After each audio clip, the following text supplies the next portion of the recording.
I become like a Mexican, but not so crazy wolf. And I made a lot of mistakes. I drank, I did drugs, I got 3 DUIs, I lost everything. In 2008, I just finally the market gets bad, and then I'm used to I'm partying, I'm spending more money than I make, right. And I just fall and lose everything and become homeless. I ended up in my Ford Explorer, and then I ended up with no money. And then that moment was a moment where I said, you know what, this is it. I'm never gonna do cocaine again, and I gotta change my life, or else I might as well just die.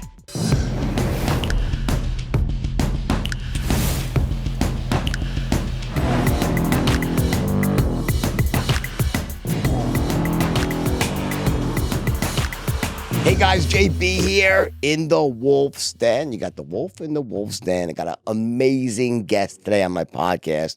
Young guy, very sharp, very driven, you could say, because in fact, one of his cornerstone brands is the Driven brand, where he does speaking events and mentorship and coaching, and he's been inspiration to a lot of people, not just in the Latino community, but in all communities. But he has a major following there, and he's coming from humble beginnings and has built himself up to be a very successful guy here. Preciado, how you doing, buddy? Very good. Appreciate you having me. Big fan of yours here. So why don't we jump right into the deep end of the pool here, all right?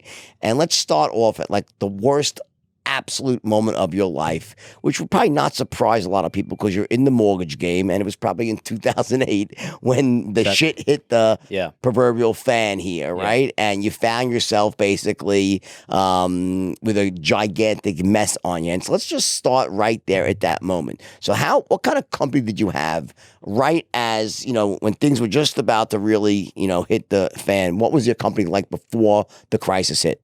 Well, I didn't have a company back then. I used to work for a broker, and I was 19, 20 years old. I dropped out of college, and I got into the real estate business because I saw these realtors driving Beamers and Mercedes, and my mom and my parents would always tell me, you got to go to college because that's the way to do it.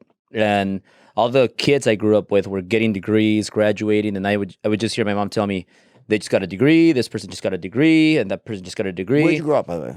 I grew up in Echo Park, downtown LA, in the ghetto, shootings, drug dealing. Right. But all these people were graduated, and I was like, man, something wrong with me, or what's going on? And then I found out you have to go, you have to be a lawyer or a doctor in order to make the money that I wanted to make, because I always had big goals and big dreams. So then I see the real estate agents, and I just decide to go into real estate, get my license, and I get into real estate. I hate being a realtor, so I become a mortgage broker. Right. So then I start doing loans, and I'm 21, and I go from $9 an hour as a teacher assistant to all of a sudden, my first month, I close 4 deals, and I get a commission check for 16 grand. So I'm 20. I'm barely turned 21, and I get a $16,000 check, 1099.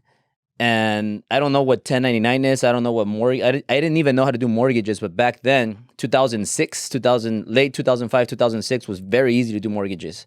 And I'm just starting, and I'm just doing mortgages. I'm cold calling people, and I start making a lot of money. And then I become like a Mexican, but not so crazy wolf, like party type. Like I wasn't partying quite like you, but pretty close. And I made a lot of mistakes. I drank, I did drugs, I got 3 DUIs, I lost everything. In 2008, I just finally the market gets bad, and then I'm used to I'm partying, I'm spending more money than I make, right. And I just fall and lose everything and become homeless. I ended up in my Ford Explorer. Wow. Okay. And for those of you watching on YouTube, I know a lot of you guys are on Spotify. You can't see. This is probably, I'm sitting on my arms crossed, which is considered negative violence.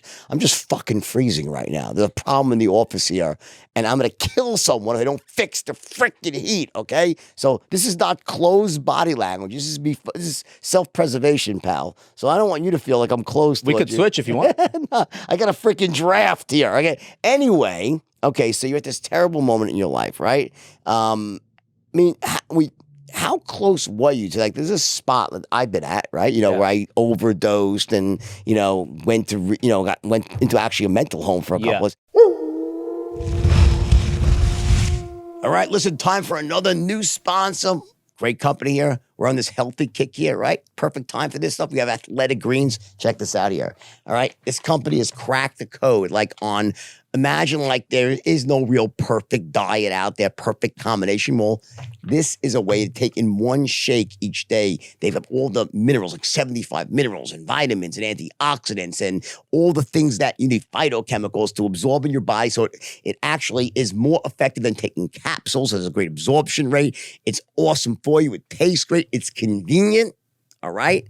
And bottom line is you got to try it at least once, because once you do, believe me, this is going to become a staple part of your diet. I promise you that. Let me give you an awesome deal right here. 20 free travel packs valued at $79 with your first purchase. So I think it's with any purchase, you get $79 worth of these travel packs. Go to athleticgreens.com/wolf.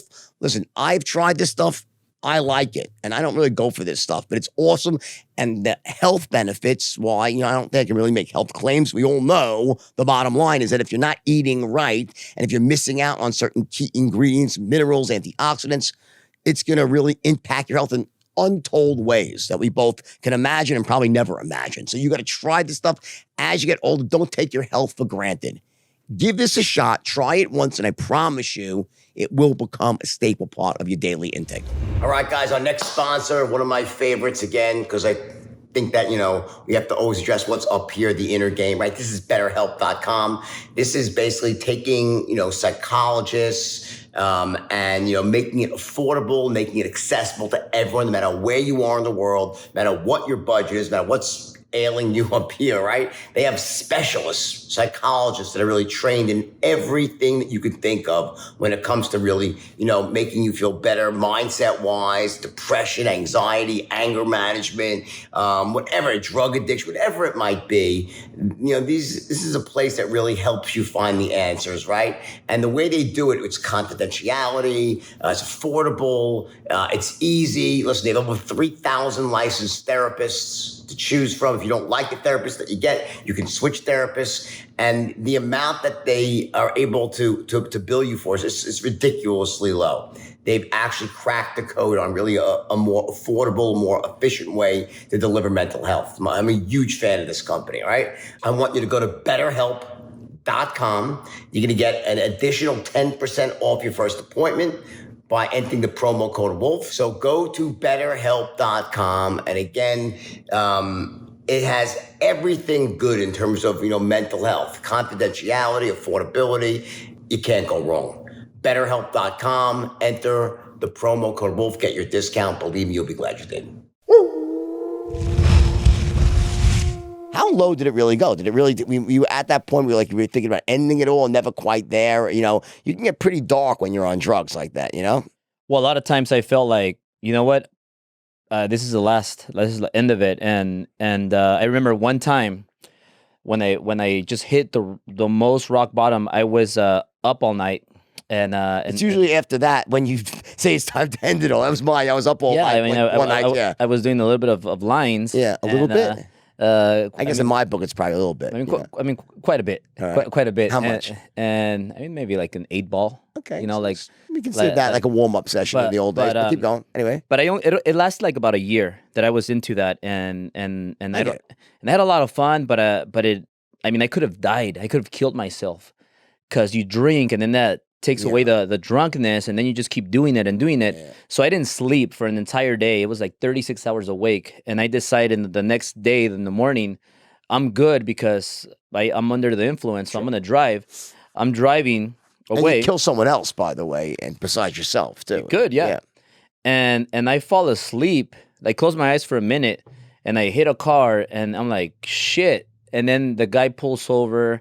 I'm like, what do I do? Do I just jam? Do I stop? So I stop. Then a police officer gets there, and then I'm like, fuck, is this it? Because that would have been my 4th DUI. And the funny thing is that the cop got there, and it was like so early in the morning, the sun's out. I got my shades, and I looked like so refreshed, I guess, from the drugs. He didn't know? And they I don't know, nothing happened. So they either ignored it or I did a pretty good acting job. And they cited me. I didn't have insurance. I only had $7,000 in my bank account back then. And this was 2008 and 9, going into 2009. So those $7,000 had to go to fix that bumper. And then I ended up with no money. And then that moment was a moment where I said, you know what? This is it. Like I'm never gonna do cocaine again. And I got to change my life, or else I might as well just die. Okay. And so this is all happening as the market's collapsing, right? So did you have a total reset where you obviously out of work, right? There was a time when you just couldn't get a mortgage approved in 2008, right? So what was that transition like period? So it was like we were like talking like probably I think it was like October, November, wasn't it? Right, the end of I forgot. I think it was the end of 2008. Yeah. Well, my moment was after that. Was when I was recovering. So I was recovering. I was making a little bit of money. So I saved $7,000, and I messed up by crashing. But before that, okay, that's when the market really hit bad, right, and everybody ran out of the mortgage business. But I stayed in. Like one thing that I've never been is a quitter, right. And I stayed. I said, you know what? I'm going to stay in this business, and I stayed in the mortgage industry. I slept in my Ford Explorer for 2 months with my now wife, Sil. And she slept in the Ford for 2 months. And then we would sneak into 24-hour fitness to work out, because I've always been like the health guy. We're always working out, right? And I would shower there, go to Starbucks, I had a laptop and an iPhone. That's all I was able to rescue when my home got foreclosed, which is before this. And I would work. And then just slowly I got better, and I still made mistakes. I was still going out. I was still like dating a lot of girls and fooling around. But then every year I improved a little bit. Sure. I cheated a little bit less. I wasn't really cheated because I was never committed to being a boyfriend. But I was dating different girls. They thought I was probably the one. But every year I got better and better and better. Right. And it was like a 10-year run to get to where I am today. So what was there any moments though? So like, incremental improvement. My experience though is even when you are improving incrementally, there are these moments in time when either something you experience, and usually it's some pain you experience, kind of shocks you into some new way of thinking, a better way, a more empowered way, and a healthier, more sustainable way of thinking. Did you have any of those moments? Like, what was your moment where, like you said, Jesus, this is really not living? Like, for me, I'll tell you what it was. In my insanity, right at the very end, and this was in the movie The Wolf of Wall Street, the scene where I literally put my daughter, who I loved more than anything in the world, her and my boy, right? And I put her in the passenger seat of my car, and I drove through a garage door without even buckling her in, and I crashed into like a big giant pillar in my driveway, because I was like, had this crazy escape fantasy that I'll take my daughter, we'll live around the world like out of a suitcase. I lost my shit, right? Yeah. From like not sleeping for like a month. And in that moment, like when I finally hit the stanchion and she was okay, and they took her, and I got arrested that day, and then I overdosed that night. And I can look back at that moment, and it was a life-changing moment where I never did drugs again. Like, on a regular, I party once in here and there over the years, right? But I've never done like a full-on, that was never part of my life after that. And I probably didn't even touch a drink for 9 years after that, right? Yeah. So there was a moment, you know what I'm saying? What was your moment? There had to be any moment where you just said, you know what?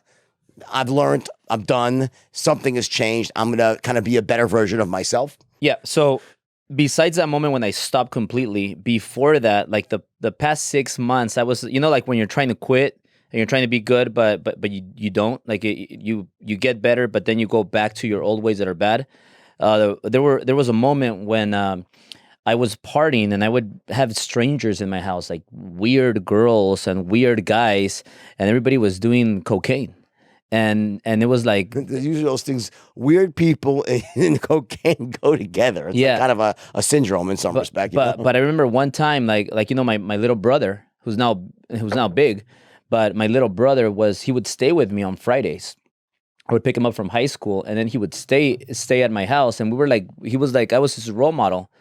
And then he would go to sleep. I would put him to sleep, and then I was hanging out with strangers that I thought were my friends. They were party people that I would met in clubs, and then they would bring more friends, and it was just, I was trying to sleep, and then they were still awake at my house. And it was just like awful. And then I felt like bad. I felt like I was being a bad role model, which I was.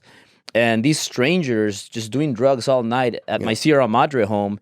So I would wake up, and I wanted to be better. But then again, like the weekend came and temptations, I would go back to it, and I was fighting it for a long time. Fine. So there was no turning point at all. There was not one instance where you finally said, "I'm going to get." I kind of got my shit together. I'm like sort of in a new path. Was it the birth of your? You have 2 children now, right? Yeah, but how about when your children were born? I mean, that was way later. But I mean, I was already successful. And I don't do drugs. I haven't done drugs in a long time. But when did you stop doing drugs? That moment when I crashed, when I could have had my 4th DUI. If I would have gotten my 4th DUI, I would have been in jail for like felony and for a long time. Okay, so that in some respect was a moment when you made it. That was a moment. That was a moment when I stopped drugs. Fair enough. What year was that? That was 2009. Okay, great. So then you stayed in the mortgage business, right? I assume it was pretty tough for the first year or so, right? People were not lending money. I think things loosened up maybe 2011, right? Things started coming back again, or 2012 or 10. When was it? I mean, 2008, my income dropped from 240,000 the year before. After the year before the crash, the next year it dropped to 60 grand. So I was still making 60 grand, but it wasn't the same as the lifestyle I had for 240,000. So I got both homes foreclosed, and I lost everything. And what do you make now each year? I mean, one of the companies is going to break 8 figures. We have 3 companies. We have Driven Enterprises. We have Ambiance Realty, and they're all 7 figures. In revenue or earnings? Revenue. And what about earnings? How you doing? Top line, how you doing with earning? Profitable?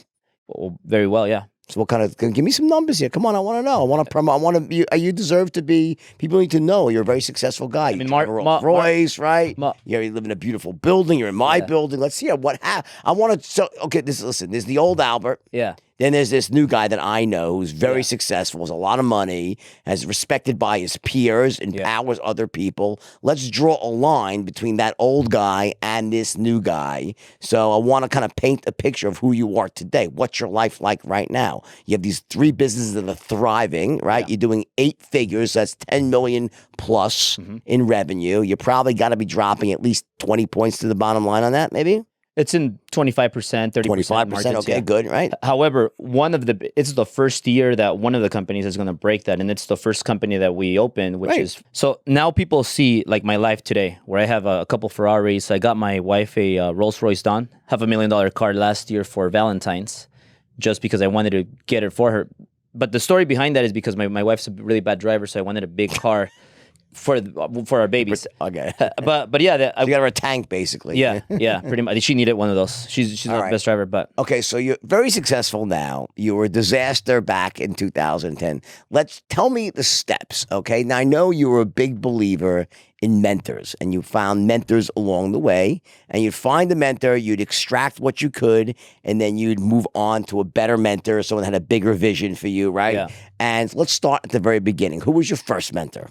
Well, my first mentor was obviously my parents, but then after that, I had a mentor that was a millionaire. His name was Mark, and that was the last broker that I worked for before I opened my own company, before I opened the mortgage guy. He was a millionaire. Okay. So he taught me up to I was able to get to $300,000 a year with his mentorship. But then I asked him, how can you help me start? I want to start my own deal, my own company, and he didn't want to help. So I left and I opened my own company. And then I was figuring things out. I Googled, how do you open a company? And then it said, you file a corporation, S-corps are easy, blah, blah, blah. So I did that. And I pretty much Googled everything, made a lot of mistakes, lost millions, made millions.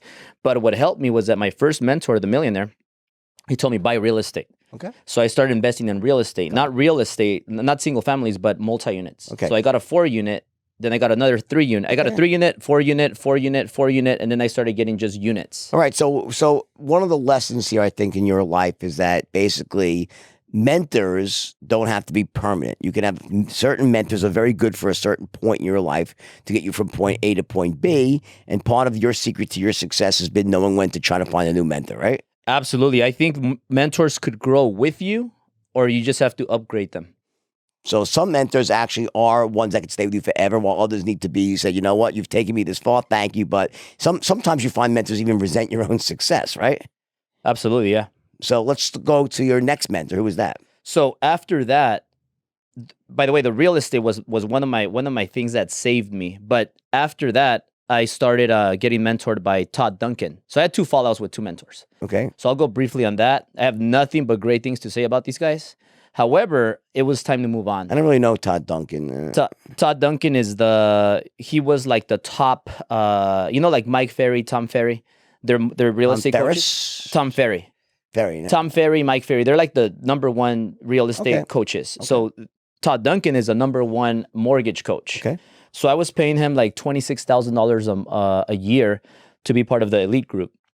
However, to be part of the elite group, you have to be $1 million earner. You have to have a lot of things. They check your accounts, your taxes, because you want to make sure you make that amount. And they select only 25 people to be in that group, 25, 30 people. So after about 4 or 5 years, I built myself to be that person. And then he became my mentor. So this is maybe 5 years ago. He became my mentor. Okay. And I learned a lot. And then he promised me, once you become elite, which is what I'm talking about, you have to pay that fee to be part of it, and you have to make $1 million. You will speak on stage, because he had events. Same as like all the events that are going on by a lot of people. He had his own conference where he had 2,000 people in that conference. So successful loan originators would speak on stage, and I would always see them. I would sit in the back, and I moved up and up and up until I became one of the guys in the front. So he promised me that I was going to speak on his stage and share my story, and then it never happened. I waited another year, and then finally I said, you know what? Well, I'm not speaking on stage. And then he said, you know what? Let's just remain friends, but because it's a conflict of interest, because now I was starting my whole Driven thing, and I was still under his mentorship. Sure. He saw Driven as a conflict. He saw that me coaching people was a conflict, because I was charging people $10,000, $15,000 for like 3 hours to coach him. And the people in his elite group wanted me to coach them because I knew how to buy real estate, how to make money with real estate. I was opening companies. They were working for companies. And then we just had a lunch, and then he just told me, farewell, Albert. So what happened after that? After that, I moved on, and I went to the first 10X seminar in Cancun. First friend 10X. Grant Cardone? Yes.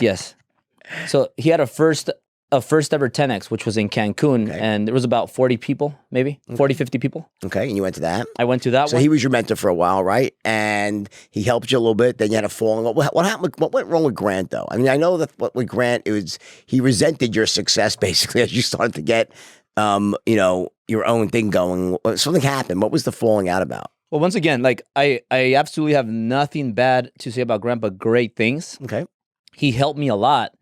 And when I met Grant, I was making over 300,000, and I had just I already had a few multi-units, and I was doing better, but I was capped at 300,000. I couldn't go past that. And he told me, you got to build an army to get better. Build an army. So I built an army. I got to 1 million, and then I started breaking that point. And then we were really cool. Like, he would invite me to places. We used to hang out a lot. I went to all his events. I got him for my first Driven event, paid him a lot of money for that. And I would always buy the most expensive ticket to be in the front, to be accessible to him. And I earned his respect, and everything was fine. But then this last year, like the last 6 months, like everything just, I mean, I posted a video on with Bobby Castro, because Bobby Castro was part of this year's Driven that we just had, and he's gonna be part of the boot camp. He sold the company for $1 billion. So he built the company from scratch to $1 billion, sold it, and he has a $300 million personal net worth. And I posted a video like, now it's time for me, because Grant came over like 2-3 times, and I hit him up. I text him and hey, let's meet up. So now all of a sudden, there's no time for him to meet with Albert. And then the second time happens, and no time to meet with Albert again. Third time, I'm like, you know what? I'm over this. So I started just learning from different people that had time for me. And I have to move on. I'm not going to just wait. So what happens to you? So I met Bobby. I post a video, on about Bobby. Like, now I'm learning from new people. That's why Bobby's learning from a billionaire, the guy that built the Virgin, Richard Branson. Yeah. And I said, it's time. When is it time to upgrade your mentor, upgrade your information? And then after that, like, he unfollows me, and then I get on a phone call with Brad, and we're talking about. I mentioned it. He's like, "Well, just unfollow him back," and I just unfollowed him back. and then that's it. After that, we haven't spoke. Tell me, what do you think? What's your secret to so you teach real estate investing? Is that one of the things you teach people? One of the many. Yeah. What's your perspective on that? What do you think the secret is to being a successful young guy or girl who wants to go out there, start building up? Do you have a certain steps that you teach people to follow? Well, I started from the bottom. I didn't have any money. I 2008 got me into a lot of debt. I had big collections. I had a 560 FICO score, and I had to learn like how do I do this? And there's a loan called FHA. So it's an FHA loan, which allows you to put only 3.5% down. Right, but you're supposed to live in the house as a primary residence. Yes. So let's say it's a 4-unit. You live in one of the units and you rent the other 3. And then those 3 units pay the mortgage. So you basically live for free and make a little bit of money. Okay. So I bought my first, it was a 3-unit property, 2 units. Okay. So you live in one owner-occupied loan, but then you move out and then you could rent all of them.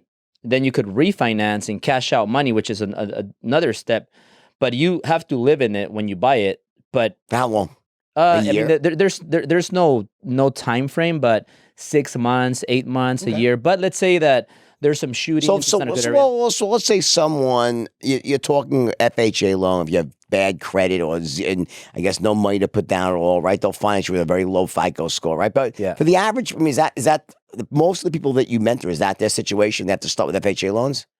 What's the best way to start? Because otherwise, you have to put 25% down.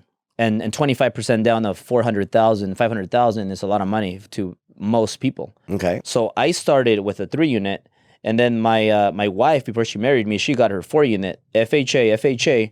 We lived in one of the units, and then we had to get those 2. Then we had to put 25% to get all the future ones. So we accumulated quite a bit of them. And when we started our companies, we had problems because like when you start a company, it's really hard in the beginning because sometimes you lose money, you make mistakes, and you need a bunch of reserves. So what helped me is I had a few properties that I said, fuck that, I'm just going to sell them, get that money, and I saved my companies, but I got a few $1 million from all these units that I sold. Okay.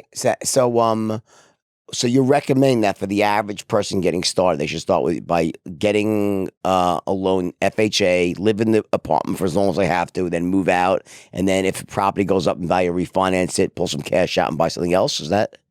Yeah, or they could sell it or refinance and cash out. Because, for example, like let's say you have assuming the market goes up and not. Yeah, but either or though, the market always recovers. So let's say if you buy a property now, it's probably not the best time to buy a property right now because the way the market is, it's been going up for a long time.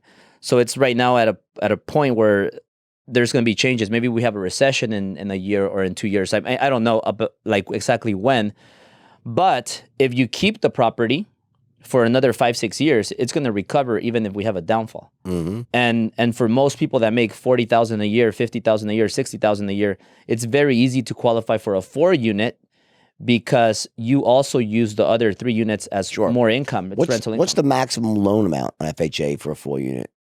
For FHA for a 4-unit, it's like in the million range, around there, a little over $1 million. Okay. Because for 2 unit, it increases as you add units.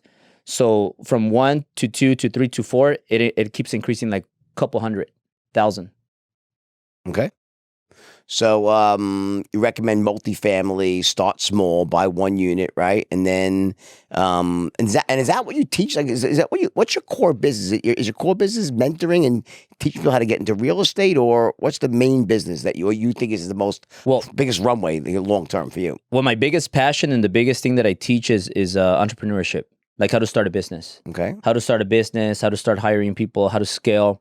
And I'm basically just talking about my experience, like what I've done, what I've accomplished, how I created flows of income and a lot of passive income from different businesses. They all feed each other, and I just have to stay active. I have to do these. Like now, social media is huge because I get on social media, and I'm just promoting, giving value, teaching people, hey, I started with 4 units, and then those units build these units. When I sold most of them, I made over $2 million, and those $2 million helped me jumpstart all my other businesses. And when I got into a little bit of problems, I had a lot of money reserved to fix them. And then I battled all the heart attacks. I battled all the problems. And then that's how I got to the point where I am today. So I teach people, hey, you know what? Get a business. You could start a business, or even if you're an employee, find a company that might want to give you equity, and you don't have to start your own company if you don't want to. But you could get a 4-unit property and just let it sit there. Because my first 3-unit property, I bought it for $260,000, and I sold it in 4.5 years after that for $600,000. So I made pretty good money, and then I was making very good passive income, like net income after the mortgage was getting paid and all the other expenses. When you talk about training entrepreneurs, so what do you have a system, like a specific system that's with steps that when you have a person that wants to become an entrepreneur, like what do you do first, what do you do second, what do you do third, or is it depend on the situation? Does it change based on the person? Well, I have four principles, and driven event, we go over 4 things. And I also got a lot of mentorship. I want to mention him, Patrick Bet-David. I love Patrick. Good friend of mine. And for example, like I talk about Grant, he taught me a lot of real estate, like investing numbers, how to figure ROIs and that kind of stuff, and build your army. Like go aggressive and all that. I'm not so sure though. Like I mean, just to say to someone build an army, that's not really sound strategy. In other words, to build an army can be a disaster if you don't have a strategy in place that actually makes money. Just building an army into itself isn't really a strategy. Right. So, I mean, is there more to it? That'd be more to that. Just grow and build an army. It doesn't really make a lot of sense to me. It's more like the whole, like a lot of energy, be active and work. But that's strategy though. Yeah. But you're right. That's why I started looking into Patrick Bet-David. He's a real operator, Pat. It's not we're talking about a guy who operates and really knows the ins and outs of running a business. Exactly. Right? So Patrick has a real business. Yeah, exactly. So he has a real business. He has a lot of employees. He has agents, and it's a company. So what I wanted a mentor that I could learn from that does what you want to do. That understands the market. And he's in a similar industry, which is it's a boring industry. They're both highly regulated. Because who wants to get life insurance? Not a lot of people are excited to get that. Not a lot of people are excited to get a mortgage. It's a long-term loan, and they're both highly regulated. Patrick's closer to my age, so like I'm in my 30s, and my other mentors were past their 60s. Mm-hmm. Patrick is closer because we're like 5 years apart. And then he's also a minority. I'm a minority, so I'm connecting all those dots, and I'm like, you know what? He's a little bit more similar to me. Let me learn. And he has a business, so let me learn all the business, like the different departments and how to hire, how to train, and that's where he helped me a lot. So I mean, to me, a mentor, a mentor has got to have a couple of qualities to me to be a great mentor. Number one is they have to have done what you want to do at the highest level. They have to actually have done it than an operating person, so they really have working knowledge of where you want to go. Not just where they read books or give you like platitudes like go, rah, rah, rah, work, grow, you got to, multiply yourself. That to me is nonsense. That's not really, I'm not saying advice is good advice into itself, but what does it really mean? You can get that in it from a million different spots, right? So the first thing to me is someone that actually says, here's what you do. And the reason I'm telling you is I've done it myself. That's number one. Yeah. Would you agree with that? Absolutely. Yeah. 100%. Step 2, accessibility. Mm-hmm. Someone has to actually be willing to make themselves accessible to you, right? Someone could have all the knowledge in the world, but if they're not going to be willing to spend time with you and teach you what they know, then what the hell, right? Right? Step 3, they got to be a good teacher.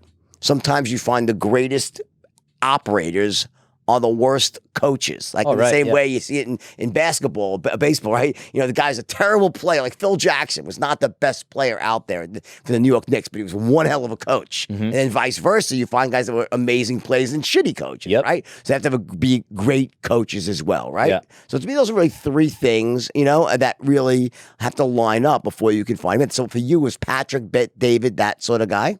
Yeah.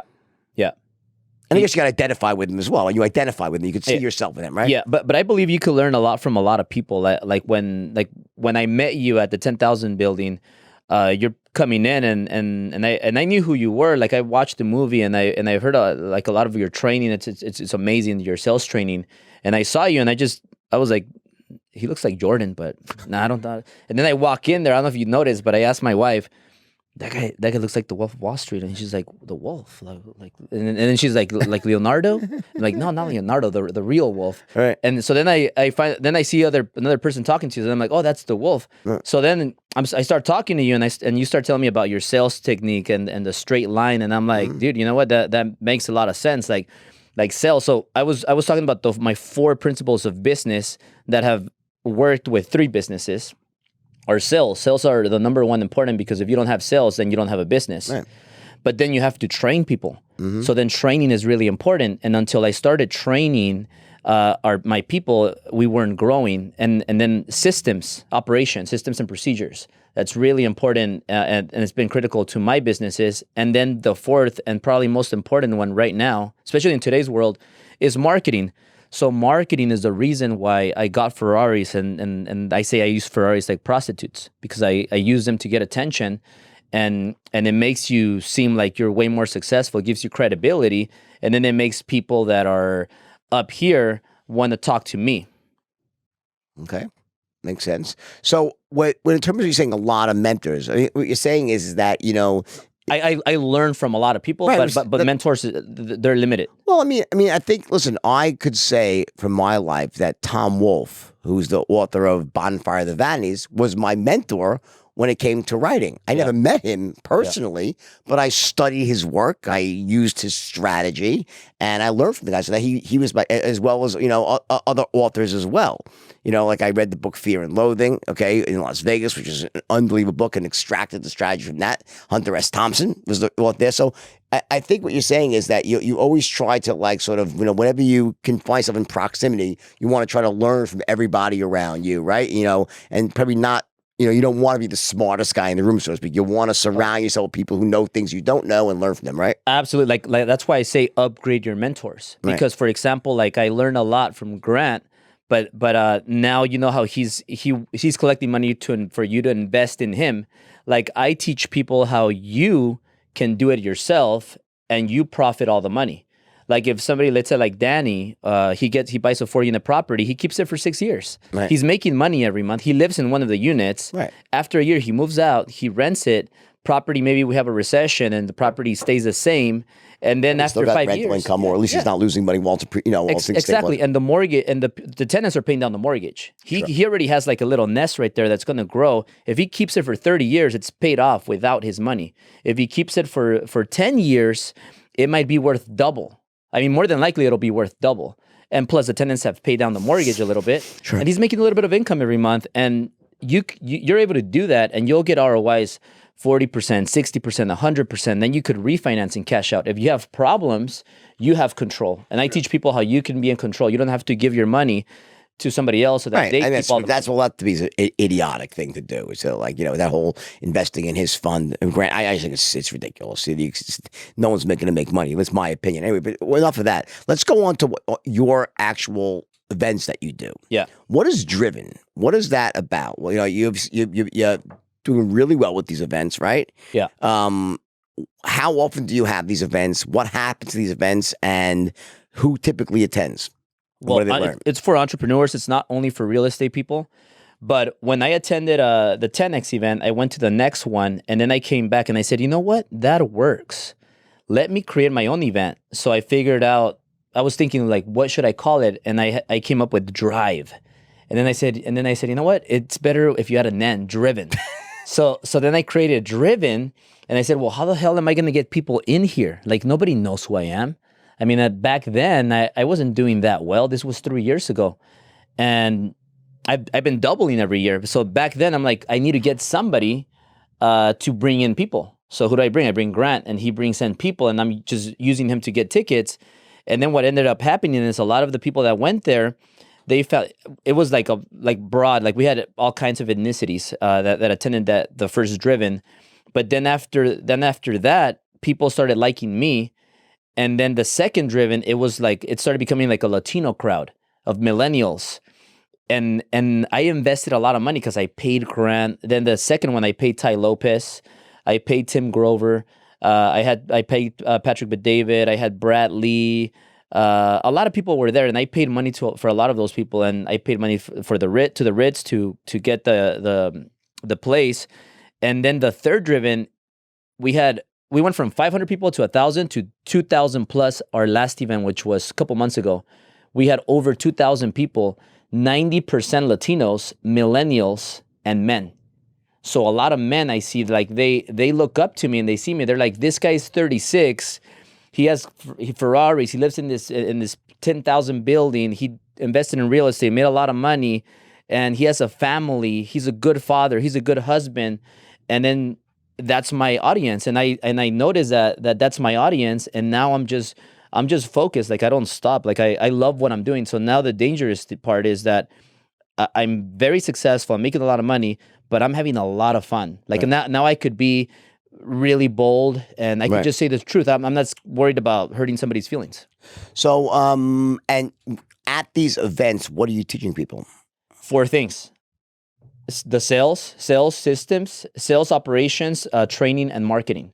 So last year we had Ty Lopez for marketing, we had Brad Lee for training, we had Grant for sales, we had Patrick for operations.